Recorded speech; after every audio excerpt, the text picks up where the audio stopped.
Hi guys! Welcome back to my YouTube channel. Good morning, good afternoon, good evening sa ating lahat. Saan man tayo sulok ng mundo. Sana'y nasa mabuti tayong kalagayan at ligtas sa anuman masamang kapahamakan. At bago ang lahat, shoutout muna tayo sa founder ng Kalingap, Kuya Bel Santos Matubang at Edna Vlogs, Kalingap Rob, syempre kay Jack Matubang, at sa lahat ng mga sponsor na walang sawa tumulong sa mga nangangailangan, more blessing to come. At syempre, shoutout sa Kalingap Strikers. Hindi ko na kayo maisa-isa at mga kaibigan ko dito sa mundo ng YouTube, lalong-lalo na si Tita Thankful, Tita Lydia, Mayats Mix Vlog, Cell TVPH, Jacqueline Docosen, mega love shout out sa iyo. At syempre, Sis Nati and Para. Mega love shout out sa inyo. At sa lahat-lahat ng mga supporters ng bawat love team na nagsusupport sa akin, shout out sa inyong lahat. At ano ngayon ang ating reaction upload? Nandyan sa ating thumbnail, nandyan si Jomar at isang nag-comment na napakabastos ng kanyang comment, at alam naman natin kung sino talaga ang nagagalit dito kay Jomar na mga dati niyang supporters na ito ay nasa kabilang nagsusupport na dito rin sa loob ng Kalingap.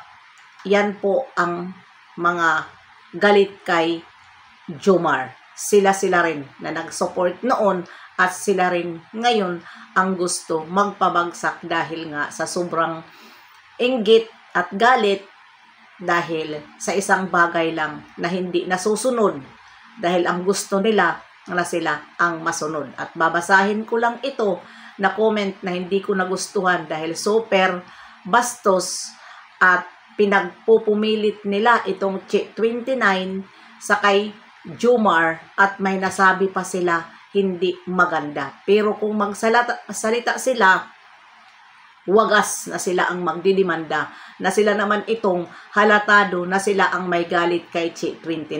Hindi ang mga supporters na walang alam dyan sa kay 29, kundi ito dati nilang mga group noon na galit na pinaghuhusgahan nila. At ito babasahin ko dahil ito po ay nagtatago ng ninja pero halatado kung sino ang galit talaga. At alam niyo yon, ito babasahin ko itong bastos na basher na ang baba ng tingin niya dito kay Jomar, 'di ba? Dahil siguro ko gawain niya na ganun ang gawain niya, ibinabato dito sa kay Jomar na hindi gawain ni Jomar ang ganyang mga kaugalian ng mga lalaki, dahil hindi naman lahat ng lalaki ay Ayan, ito po ang sabi niya dito, ito ay Shuwenment. Ang nito, hindi ko na screen kasi nga mabilis at babasahin ko lang, nakat ko ang kanyang pangalan, basta Shuwen ata ito o Shuwer ito, ganito yon. Ang sabi niya dito, wala sana gulo, nagsimula ang gulo ng sumama si Chi sa feeding sobra kasi ang libog. At sa apartment pa ni Jomar natulog. Oklang nagparaos si Jomar. Kahit matanda na si Chi, 40 years na, malibog pa rin. At least naparausan si Jomar. Di siguro magbubuntis si 29. Diba? Napakabastos. Kaya ito, nireaksyonan ko dahil walang ibang nagsisilos dito kay Chi, dahil itong grupo lang na umalis kay Jomar. Dahil nakikita ko ito sa kanilang mga live na yan talaga ang pinag-iinitan nila. Gaano katotoo na si Chi ay doon natulong sa apartment at nasabi nyo parausan ni Jomar. Diba? Ang bastos ng mga bunganga nyo. Pero pag kayo ang binabalikan at nire-reaksyonan, ang galing nyo magsalita na puro demanda ang inyong nasa utak. Pero, yung mga pinaggagawa nyo sa likod ng kamera, natitris na kayo ngayon. 'Di ba? Wala akong ibang sisisihin dyan, kundi kayo lang na mga kumakalaban kay Jomar. Dahil nakikita ko kayo sa inyong mga live kung gaano nyo ito na Chi 29 pinagsisilusan dito kay Jomar. Sa inyo ko yan naririnig at naririnig ko yan kapag nagla-live kayo. At isa pa, napangalanan yan noon sa GC ninyo. Nagalit kayo dyan sa kay Chi 29. Hindi ko alam kung bakit ito patuloy na sinisiraan nyo kay Jomar kung sino-sino ang inyong ibinibigay na babae dito kay Jomar, na samantala kung isipin, tingnan naman ninyo kung paano maglambingan si Jomar at saka si Carla. Ipagpapalit ba ni Jomar si Carla sa kay Chi 29 na samantala kayo rin ang nagsabi 40 na versus line of 20? Ipagpapalit ba kung hindi ba naman kayo mga tanga-tanga, kung hindi ba naman kayo bastos, may masabi lang kayo at masira nyo lang si Jomar? Diba? Lahat na lang na mga kabastusan na sinasabi nyo kay Jomar, nasa inyo na pero hindi nyo naman napapabagsak. Lalo siyang ipinagpapala. Diba? Halatado kayo ngayon.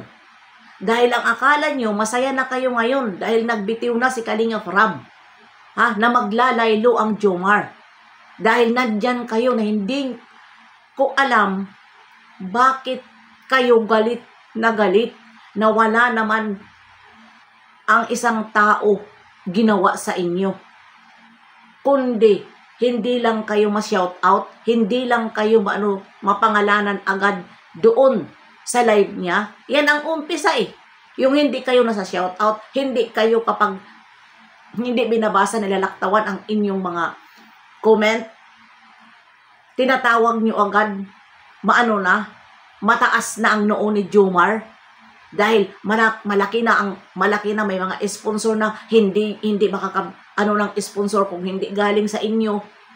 Oy, inaangkin nyo ang mga sponsor, hindi rin kayo makikilala ng mga sponsor kung hindi nyo ginamit ang Kalingap at hindi nyo ginamit ang viral na dalawa. Mapupunta ba yan sa inyo? Sa inyong pangungulit? Sa inyong pananawagan dyan? Sa inyong mga live? Every time mayroon kayong gusto ibigay o ipakita sa social media, sa mga supporters ng Kalingap na kayo ay isang sponsor, ang ginagawa nyo. Nagsusulisit kayo sa harap ng kamera at nagla-live kayo. Siyempre, may mga pira na nagmamahal dito kay Jomar at kay Carla, lumalapit sa inyo dahil nagsusulisit kayo. Pero ano ang ginawa ninyo? Susumbatan ninyo? Diba? Na samantala hindi naman kayo makikilala kung hindi kayo gumamit dito sa mga angels, sa mga beneficiaries ni Kalingap Rab. Diba? Pero sa laman ng GC nyo, bakit nyo ginagago si Kalingap Rab? Diba? Binayagan na kayo na gumawa kayo ng group para sa lab team. Hindi na kayo pinakialaman ni Kalingap Rab. Diba? Pero ano ang ginawa nyo? Diba? Binabypass nyo si Kalingap Rab. Kayo ang nagdesisyon kung ano ang gusto nyong party dyan. Diba? Dahil nagmamalaki kayo sa mga viewers, dahil mga manggagamit kayo, ginagamit nyo. Yun ang real talk. Pero ang ending, kinakalaban nyo. Dahil kayo na ang nagmamalaki, kisyo, kayo ang ng mga hindi naman kayo inutusan Ginagawa nyo yan, para makilala kayo. Dito sa Sukmed, makilala kayo ng mga supporters ng mga Kalingap. Dahil gusto nyo magpalaki sa inyong mga channel. Diba?